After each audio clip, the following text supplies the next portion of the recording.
Essa é a realidade desse mundo.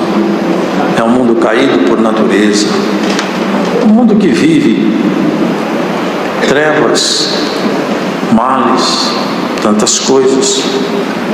E o bem aqui, para ser semeado, ele não floresce tão fácil, nem a semeadura é tão fácil de ser feita, porque há uma forte oposição. Isso porque o governo desse mundo, e eu não falo aqui de governo político, mas o governo global, de todos os povos, de todas as nações, de todas as raças, de todas as etnias, por assim dizer. O governo global, quem tem na mão o governo final, lamentavelmente, não é um presidente, não é um grupo de dirigentes, não é. Quem tem o governo final, nesse plano caído, é o nosso inimigo. E no plano exaltado, claro, o nosso Deus é Senhor de tudo. E Ele vai assumir a autoridade dele no tempo oportuno. Mas até então, se vê o governo do mal aqui. Ele mesmo, quando foi tentar o Senhor, petulantemente, os irmãos se lembram, ele ofereceu a glória do mundo ao Senhor e disse: tudo isso é meu, porque a mim me foi dado e eu dou a quem quero. Se tu me adorares, basta que você se ajoelhe perante mim, eu te passo o controle de todo esse mundo, o sistema global de valores, e todos os prazeres mundanos eu ponho na tua mão. Se vê que esse é o governo dele. Por isso mesmo que Corinto experimentava alguns problemas. Infiltrou-se lá alguns espíritos, e eles nunca se manifestam como espíritos infiltrados. O que é triste é que se manifesta como se fosse apenas posições humanas. Porque quando ele se infiltra em alguém, nas pessoas que ele conseguiu fazer um domínio, faz essas pessoas se tornarem exatamente um ponto de combate contra a luz, a palavra. E dentro de Corinto havia isso. É que alguns irmãos começaram então a se dividir. Eu sou de Paulo, eu sou de Apolo, eu sou de Pedro, eu sou de Cristo. Os irmãos conhecem bem isso. Mas só que Paulo percebia o operado maligno. Ele não estava disposto a discutir com os irmãos detalhes de quem que é melhor, porque seria exatamente entrar na mesma linha de ação do inimigo. Eu sou melhor que Pedro? Ou melhor que Apolo? Ele foi exatamente aonde precisava ir. Vocês não estão percebendo que alguma coisa estranha está acontecendo entre vocês?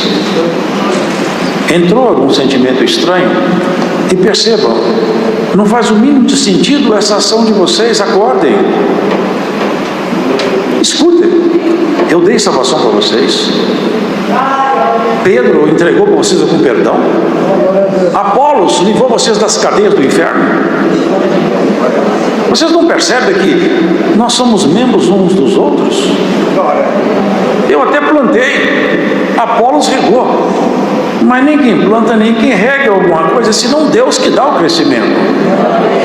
Acordem, e nós precisamos de acordar, porque muitas vezes o nosso adversário consegue infiltrar em nosso meio algumas coisas estranhas, e nós, por não ter maturidade espiritual, nos embalamos nessa cantiga maligna. Que Deus nos acorde, e aonde nós estivermos, aonde você estiver, esteja atenta, para que o canto de uma sereia estranha não venha te seduzir ao naufrágio na fé. Paulo, e ele faz exposições profundas nessas argumentações. Não lembro aonde está, mas em Romanos está escrito. Ele faz a seguinte comparação: enquanto a mulher vive, o marido vive, aquela mulher não pode ser de outro marido, porque se ela for de outro marido, ela vai ser chamada de adúltera. Se ela for de outro marido, enquanto o seu marido vive. Mas morto o marido, ela pode casar-se com outro livremente e não será adúltera, visto que seu marido morreu. Ele vai adiante, fazendo essa analogia com o corpo de Cristo. Veja, Jesus, quem é o Verbo materializado, é Deus que se fez carne entre nós. Ele tomou a natureza humana e levou na cruz toda a maldição da humanidade e morreu. Portanto, nós que tínhamos um casamento com o pecado, com o corpo do pecado, o nosso corpo de pecado foi sacrificado lá na cruz. Agora nós somos de outro. De quem? Daquele que se levantou entre os mortos, Cristo ressuscitado. Essa é a nossa nova relação. Se nós voltarmos a viver como vivem as pessoas naturais, vamos ter uma relação com o homem caído e não com o homem levantado. E ele fala mais, para nós chegarmos aqui. A ciência humana é uma espécie de luz intelectual. Nos tirou de trevas, de crendices, lendas e muitas práticas que não tinham nenhuma base científica. Chegou-se até a acreditar que um pouco de roupa suja com um pouco de umidade e sujeira geraria ratos. A teoria da geração espontânea, que já foi claramente desmascarada pela investigação científica. Assim, a ciência nos trouxe muito benefício. Ela tirou as trevas do conhecimento dos olhos dos homens. Mas Paulo fala, onde está o inquiridor? Cadê o sábio deste mundo? Porque ainda que a ciência, a sabedoria humana dissipou as trevas da ignorância, nós temos um outro problema. É que essa mesma sabedoria não foi competente para dissipar uma treva que acontece no campo espiritual, no campo da vida espiritual. O homem não consegue enxergar Deus e não conseguiu chegar até Deus por essa lâmpada artificial da ciência humana. E ele fala, visto que o homem não consegue chegar até Deus pela sabedoria, porque a sabedoria do homem, para Deus, ela não tem significado nenhum, ela só serve aqui para baixo. É útil? Claro que é útil, mas é só aqui. E após a morte? E nos umbrais eternos? Porque vocês já pararam para pensar? O que restaria? O que resta para um homem que afinal só pensa que a vida se resume nisso? O que é que o ser humano que só pensa que a vida resume-se aqui, o que é que ele espera aqui? Ele está agendado para vir a pó. O que faz ele viver aqui embaixo? Eu entendo que uma pessoa que enxerga a vida terminando na sepultura, eu penso que ele deveria ter uma depressão incurável, porque afinal de contas não valeu a pena nascer, está perdido toda a sua história. Por isso que ele fala, Deus tornou louca a sabedoria desse mundo quando o homem busca essa sabedoria para buscar investigar a Deus. Deus não pode ser investigado, Deus não pode ser analisado, porque o infinito não pode ser alcançado pelo finito. Ninguém pode investigar Deus, como ele faz com a matéria científica. Ele investiga a doença, investiga a ciência, as fronteiras da ciência estão aí sendo atravessadas pelos homens, mas Deus não pode ser investigado, e mais, nem o espírito humano que Deus criou. Ele não pode ser investigado. Investiga-se o efeito da ação do Espírito. O Espírito também não pode ser investigado. E Paulo fala que a loucura de Deus é mais sábia do que os homens. E Deus escolheu as coisas loucas desse mundo. Olha o que ele fala aqui. E as fracas para confundir as fortes. Vocês entendem? Que o caminho da graça, da salvação, é um caminho completamente distinto de tudo que o homem dá valor. E é muito simples demais.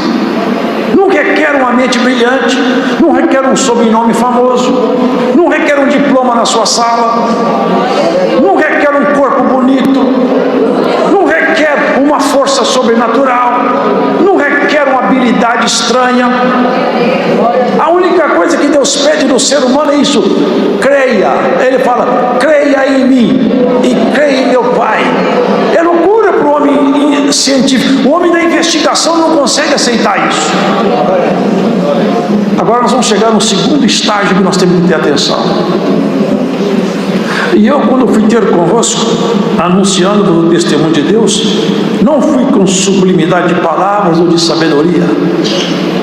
Vocês percebem isso aqui?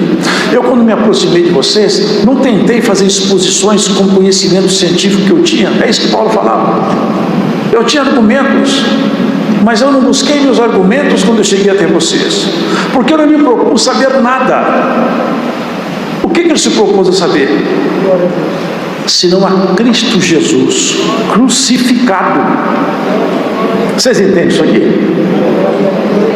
Eu anuncio a loucura com a razão, mas o segredo da minha fé, porque Cristo crucificado é a razão de eu ser um pregador da palavra.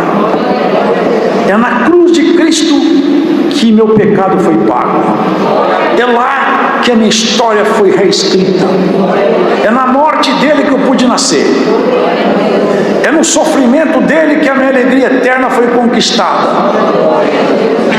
E como ele se abaixou até a morte, eu não trago de mim nenhuma novidade para vocês. Eu não tenho palavras bonitas para pregar para vocês. Eu não vou fazer um discurso eloquente. Não vou mostrar tudo que eu conheço do judaísmo. Eu vou mostrar para vocês tudo que eu conheci de Jesus.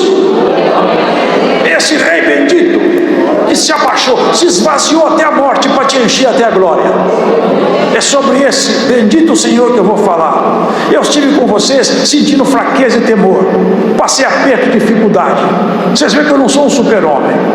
Vocês entendem aí? Ele não se gloriava em si mesmo. Os homens gostam de se gloriar em si mesmo. Quem conhece a Deus, não. A minha palavra e a minha pregação não consistiu em palavras persuasivas de sabedoria humana, mas em demonstração de espírito e de poder. Aqui vem um ponto, irmãos. Hoje está havendo um deslocamento de eixo gradativo e bem sutil, onde as pessoas passam a acreditar que conhecer o texto bíblico vai torná-la íntima de Deus. Lê do engano.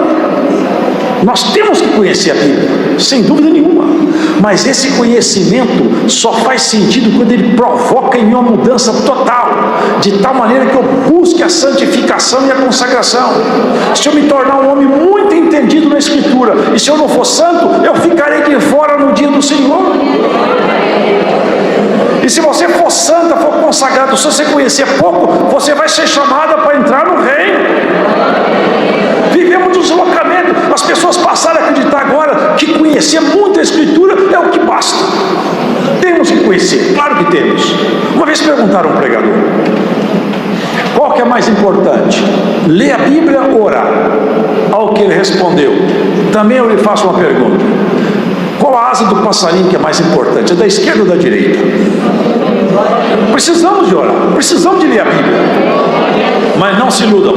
A leitura da Bíblia, se você tem muitos fazendo isso aí, passa para fazer ataques aos irmãos, se dedicam, leem bastante, vê uma pregação simples, acham defeitos ali na exposição doutrinal, mas lembra de uma coisa: mesmo uma exposição com fraco conteúdo doutrinal, sendo fiel, sincero à palavra, propondo o homem arrependimento, se houver crença no coração de quem escuta, a palavra tem poder de transformar. É um grande engano que está acontecendo hoje. As pessoas começam então a falar, discutir, fazem conferência, começam a fazer agora encontros virtuais, critica aqui, critica ali, porque isso aqui é assim, isso entra em detalhes que nem eles entendem. Tem pontos aqui na Escritura, irmão, difíceis, em Apocalipse tem coisas difíceis de ser entendido. Nós não temos que entender tudo. Tem coisas básicas que eu tenho que entender. A transformação minha passa pela minha conversão. Se eu me consagrar a Cristo, eu tenho que ser santo. Como que eu posso me consagrar a ser santo? Me dedicando à oração. Por quê? Está escrito: orai e vigiai sem cessar. Se eu oro, eu consigo vigiar. Se eu vigio, eu posso ler a Bíblia, que eu estou debaixo de comunhão, eu vou entender a Escritura. Aquilo que Deus quiser passar para mim, vai entrar no meu coração pela minha santificação. Santificação não é dom, não. Santificação é busca individual. Santificar é nós tentar parecer com Jesus Cristo. E eu só consigo fazer isso se eu orar bastante. Então eu tenho que orar, eu tenho que ler a Escritura, eu vou vigiar, eu vou buscar então parecer com o meu mestre. Agora eu vejo as pessoas assentadas em gabinetes, entrando na internet, fazendo aí preleções, ensinando só o conhecimento. Conhecimento isolado de santidade não te levará a lugar nenhum. Se a palavra não transformar a estrutura do seu caráter, se ela não mexer no seu jeito de ser, se você não vê que você mudou, se alguma coisa em você não tiver uma mudança profunda, volta lá atrás. Porque o que está faltando não é leitura, é oração. Vamos firmar nisso. A oração é que dá condição de eu ler. Porque quando eu oro e leio a Bíblia pode passar para mim não como instrução intelectual, mas como uma mudança de vida. Porque para que a vossa fé não se apoiasse em sabedoria dos homens, mas no poder de Deus. Todavia falamos sabedoria entre os perfeitos, não porém a sabedoria desse mundo, nem dos príncipes desse mundo que se aniquilam, mas falamos da sabedoria de Deus oculta em mistério, a qual Deus ordenou antes dos séculos para a nossa glória, a qual nenhum dos príncipes desse mundo conheceu, porque se conhecessem, nunca crucificariam o Senhor da glória.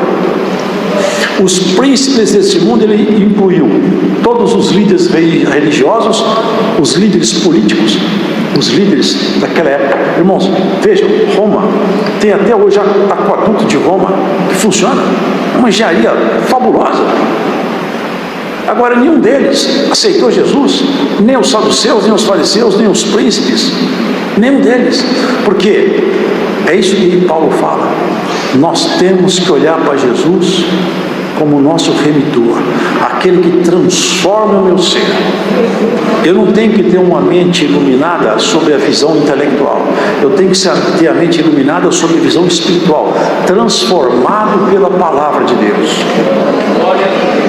As coisas que o olho não viu e o ouvido não ouviu, vocês percebem isso aqui? O que eu estou dizendo é que Deus reserva para nós o que Ele reserva, ninguém nunca viu. Aqui alguém fala, eu vejo aqui o céu está aqui, em Apocalipse, as ruas são de ouro. Vocês acham que isso aqui é retrato do céu? Isso é uma metáfora. Metáfora. Vai ter céu, vai ter ouro no céu, vai carregar metal lá para a glória? É uma metáfora. Olho nunca viu, ouvido nunca ouviu. Paulo foi só no terceiro céu, você sabe o que aconteceu com ele. Foi preciso ele ser esbofeteado pelo inimigo para ele não ficar soberbo. Ninguém nunca viu o que Deus preparou para nós. Por isso que a glória que nos espera é acima de toda a expectativa humana. Por isso que essa batalha é travada fora dos campos da razão humana. Quanto mais nós formos santificados, quanto mais nós estivermos dedicados a servir a Deus, tanto mais nós vamos gostar de Deus. O amor por Deus nasce de oração. Oração não é só, como alguns pensam, vou orar, vou adorar a Deus. Não, a oração é intercessão, é adoração. Alguém pode interceder por outro? Pode. Paulo falava, orai por mim em vossas orações, combatei por mim em vossas orações.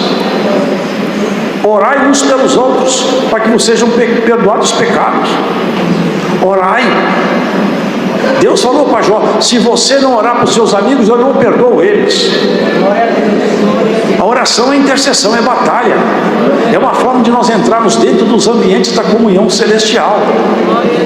Deus sabe tudo, Ele sabe tudo, e nós temos que bater na porta. Peça e dar-se-vos-á.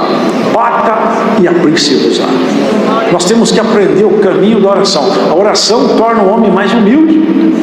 Ele pede uma vez, 2, 3, 4, 5, 6, 7, não para de pedir. E Deus quebrando o coração. Paulo está abrindo a compreensão. Não tente enxergar a vida espiritual debaixo de uma razão, debaixo de uma visão. Eu mesmo não expus Cristo para vocês desse jeito. Eu vim com poder e demonstração do Espírito. O Espírito Santo em mim não era um discurso filosófico. Quando eu falava de Jesus Cristo, o poder dele estava na minha boca. Agora eles ensinam por aí que não existe mais dons. Eu já vi teólogo que falou comigo, os dons acabaram.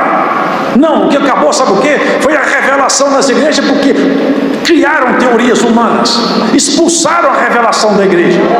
Glórias a Jesus. A revelação de Deus está entre nós. Os dons de Deus estão aqui. Aqui cego passa a ver, paralítico anda, demônio é expulso. Tem dom de língua, tem interpretação de língua. Aqui os dons de Deus não cessaram.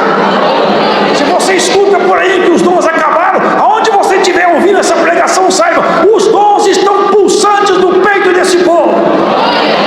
Glórias a Jesus. E esse dom vai te achar onde você estiver hoje escutando essa palavra.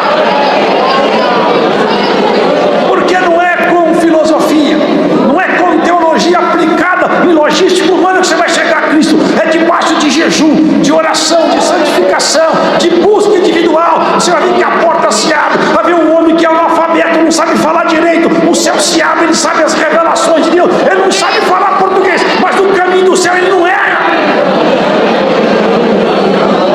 Glórias ao Senhor Jesus. Deus quer homem santo e mulher santa. Deus não quer homem sábio segundo esse mundo, porque os homens sábios segundo esse mundo nunca acharam o caminho do céu. Onde está o sábio? Cadê o inquiridor desse século? Deus não, porventura, não tornou louca essa sabedoria? Cristo morreu na cruz, e lá morre também nossas paixões, lá morre as nossas esperanças, nossos discursos filosóficos, morre na cruz. Paulo falou: eu anuncio Jesus crucificado, esse Jesus que vocês mataram, e que todos falam. Ninguém pode, sendo de Deus, morrer amaldiçoado. Ninguém pode ser de Deus morrer dessa maneira. Não poderia, se não fosse nosso lugar. É por nossa causa que ele morreu, para nos levantar. A obra dele vai bem. Aqui foi orado assim: até que o Senhor volte. Nós estamos esperando a volta dele. Você espera a volta dele? Espera. Quando ele voltar, ele não quer ver você recitando teorias, ele não quer ver você recitando capítulos inteiros, ele quer ver que a palavra esteja viva em você, escrita no teu peito, transformando o seu jeito de ser. A palavra, quando é escrita no peito, no coração de um crente, ele transforma o crente, ele muda o jeito de ser, a fala dele denuncia quem ele é, até o olhar dele muda, até a voz do crente muda. Vocês querem isso aí? Quando um crente está transformado pelo Espírito Santo, a palavra dele muda, a voz muda, o tom da voz muda, o poder aparece. Eu anuncio Jesus crucificado. Vim até vocês, olha o que ele fala. A minha pregação não consistiu em palavras persuasivas de sabedoria. Eu não quero convencer vocês com discursos, mostrando todo o meu arsenal de conhecimento, fazer rebuscado a minha história, conhecer aqui a interpretação, a exegética, a hermenêutica. Eu vou te falar sobre hebraico. Não, eu vou falar do poder de Deus que está em mim. Quando ele passava nas ruas, até os demônios evitavam ele. Glórias ao Senhor, irmão. Esse poder precisa de estar na igreja. Olha, você crê nisso aí? Um crente, quando o poder de Deus está ali, os espíritos evitam ele. Não quero confronto com ele, não quero confronto com ele. Da boca dela sai uma espada aguda. E essa espada vai ser colocada hoje na boca de muitos que escutam essa pregação. Glórias ao Senhor. Eu não quero problema com esse homem.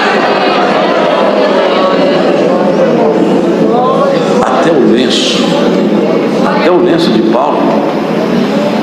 Você vê que a graça de Cristo não é teoria, não é filosofia, não é discurso bonito.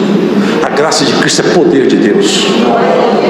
O poder dele não é para transformar, não é para você ficar uma pessoa famosa, não. É para Cristo ficar famoso em você, para ele ser glorificado na sua vida. Maravilhosa, irmão, do que uma mulher com 7 demônios. O Senhor mandou 7 demônios embora. Essa mulher virou amiga de Jesus até a morte. Um ladrão na cruz virou amigo de Jesus. Vocês não percebem que o evangelho é para transformar? E você que escuta essa palavra e tem um olho crítico, sentido crítico, saiba isso: você não será justificado pelo seu belo discurso, nem por tudo que você aprendeu. Saiba isso, vai modificando cada vez mais a estrutura do seu espírito, a palavra. É aí que você vai encontrar com Cristo. Você pode escrever livro, pode fazer congresso, pode fazer o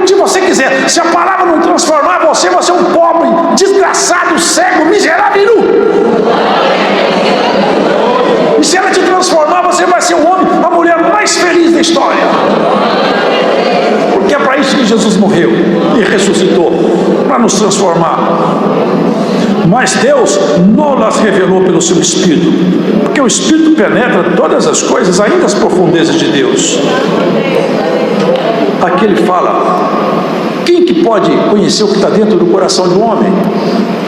O Espírito daquele homem. E quem pode conhecer as coisas que estão dentro do coração de Deus? O Espírito de Deus. Se o Espírito de Deus estiver em nós conhecemos o que está em Deus. Foi o que Jesus prometeu: eu vou ao Pai, mas eu vou enviar para vocês o Espírito Consolador, que vai trazer as coisas de cima do Pai, as coisas minhas, e vai entregar a vocês. Não é isso a graça? Não é exatamente isso a graça? Eu já vi pessoas com síndrome de Down e com a síndrome tão forte que não conseguia falar direito. Nós fomos orar uma ocasião, ele começou a falar em língua fluentemente, um idioma estranho, nunca falou, fala com fluência um idioma que ele nunca dominou. Pessoas que interpretam línguas que nunca aprenderam. É o poder de Deus. Pararam de acreditar, mas o povo ainda continua acreditando. Fala que não tem mais, mas nós sabemos que tem. Até o tocar da trombeta, o poder de Deus vai estar entre nós. Com isso nós deixamos bem claro, não que nós não devamos ler, pelo contrário, temos que ler a Bíblia, mas a ordem é essa: ora, depois lê. Ora e lê, ora e lê, para que você não seja apenas um leitor distraído, mas um leitor transformado pela prévia oração. Abra meu entendimento, Senhor. Abra meu... Aquele centurião orava, entrou em jejum e oração. Vocês lembram? Ele perguntava: como é que eu faço para te agradar? Eu gostaria tanto de te agradar. O anjo foi falar com ele: olha, você alcançou um favor do Senhor, e alguém vai te ensinar a agradar a Deus. Você vai conquistar um jeito, vai conquistar não, vai receber informações de como chegar até o Senhor. E poderia, você, o anjo não sabia? Se eu não posso, porque para esses assuntos aí de baixo já tem uns ministros colocados, eu mesmo não posso falar. Mas vai até a casa de Pedro. Quem que era Pedro? Pescador da Galileia. E como que o mundo divino é diferente, né? Pedro não virou professor, hein? Ele sempre continuou pescador, mas pescava a alma pela palavra de Deus na sua boca. Deus não transforma a pessoa para ficar sofisticada, não, mas transforma a pessoa para parecer com Jesus Cristo, nosso Senhor. No jeito de olhar, de tratar, de comprar, de vender, de viver em casa, em família. É uma transformação bonita demais. O homem natural não entende nada. Olha quantas irmãs estão aqui, quantos são simplesinhos. Alguns com chinelinho tão desgastados, a roupinha tão castigada. Quem vê na rua: coitada dessa mulher, coitado desse homem, não tem nada. Mas lá no céu eu falo: essa coitadinha é minha amiga, essa coitadinha é minha amiga. De madrugada eu converso com ele, eu falo: é uma surpresa, irmão, há uma surpresa. Naquele dia vai ter uma surpresa tão grande. Homens que se acharam tão importantes, mulheres que se sentiam tão cheias de si, nos cantos, nos andrajos, tremendo de medo, e olhar para aqueles que hoje não têm valor nenhum, vestido de glória, parecido com o Senhor. Mas como que pode tanto aquela mulher ficar assim desse jeito? Como que transformou tanto assim? Agora se parece com o seu Senhor. Perdoa falar isso aqui, mas é texto bíblico. E eles: você vai se parecer com o seu Senhor também. E esses vão para a glória. Vocês vão para um lugar onde o fogo não apaga e o bicho não morre. Cada um faz sua escolha. Você pode não ter aparência, você pode ser feinho, você pode ser feinho, você pode ter um corpo feio, uma conta bancária totalmente deficiente. Ou tem uns que nem tem conta bancária, você não tem nem bicicleta, mas lá em cima seu nome é falado com frequência. Isso aqui embora.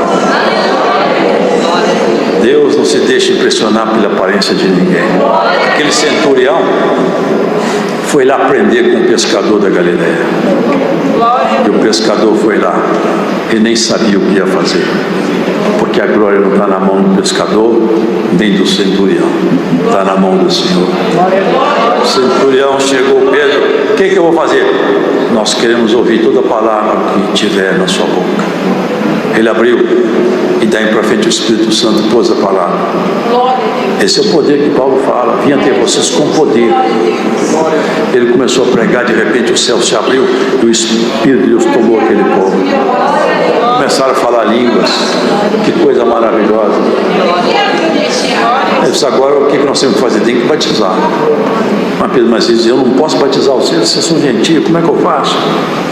Mas o Espírito Santo já está neles. E eu posso negar água para quem Deus não negou o Espírito? Eu tenho que batizar esse povo, batizou todo mundo. Chegou lá, os discípulos falaram, o que você fez, Pedro? Batizando gentio, no meio de gentio. Eu tive uma visão, eu vi um lençol, e esse lençol tinha animais imundos, e o Senhor falou, come. Eu falei, não, eu não posso comer coisa imunda. Eu falei, não faça tu imundo aquilo que Deus purificou. Eu preguei a palavra e o Espírito de Deus tomou aquele povo do jeito que tomou a gente, não fez diferença nenhuma. O Espírito Santo é o mesmo, do mesmo jeito, a mesma obra, o mesmo sinal, a mesma virtude, é tudo igual. Se é tudo igual, então é Deus que está nesse negócio, Pedro. A graça chegou para os gentios. Que coisa maravilhosa. Antes da graça ir embora da terra, nós vamos embora com ela. A arca vai levantar e nós vamos estar juntos. É isso que nós queremos. Nós não vamos perder nossa jornada, não. Irmão, irmã, você não vai perder sua jornada. Porque tem dia que está difícil demais. Tem dia que a boca amarga. Tem dia que a guerra se levanta muito forte. Mas Deus esconde um dia bom atrás do dia mau, sabia isso? Você não ficar toda vez chorando. Deus esconde um dia alegre atrás de um dia triste. E você que escuta essa pregação hoje, guarda isso. Deus te revela um dia alegre atrás desses dias tristes que você vem atravessando. É isso que Ele vai fazendo. Ele tempera o dia alegre com o dia triste. Muito você tem chorado, mas você vai sorrir também. Porque Deus não permitirá. Sabe o que está escrito em Salmos? Não permita que o cetro da impiedade permaneça sobre a sorte do justo. E Deus não permitirá que o cetro da impiedade permaneça sobre a sua sorte. Que o cetro seja quebrado pelas mãos dessa palavra na congregação do Pai. Em nome do Senhor Jesus. Vá em paz para a sua casa. Contente por saber que o seu nome está lá em cima. Nas reuniões solenes, o seu nome é lembrado. Isso é coisa maravilhosa. Daria para falar mais, mas o tempo passou. Mais uma coisa nós podemos ter certeza. Paulo deixou bem claro. Eu não vim até vocês com um discurso ensaiado. Não vim até vocês. Eu não quero mostrar para vocês conhecimento. Não quero mostrar para vocês uma ciência que eu tenho. Eu quero mostrar para vocês meu Jesus crucificado. Que isso aí fique na sua memória. Sabe o que o Senhor falou? Tome a tua cruz também. Venha após mim e me siga. Pegue a sua cruz e siga o Senhor. Aquela que ele subiu lá era a cruz dos malditos. Essa você não vai subir. Vocês lembram quando houve juízo que Pilatos tentou livrar o Senhor? Ele percebia, esse homem não tem pecado. O olhar, a fala, o semblante, o jeito dele agir perturbou Pilatos. Ele percebeu, não há mancha nesse homem.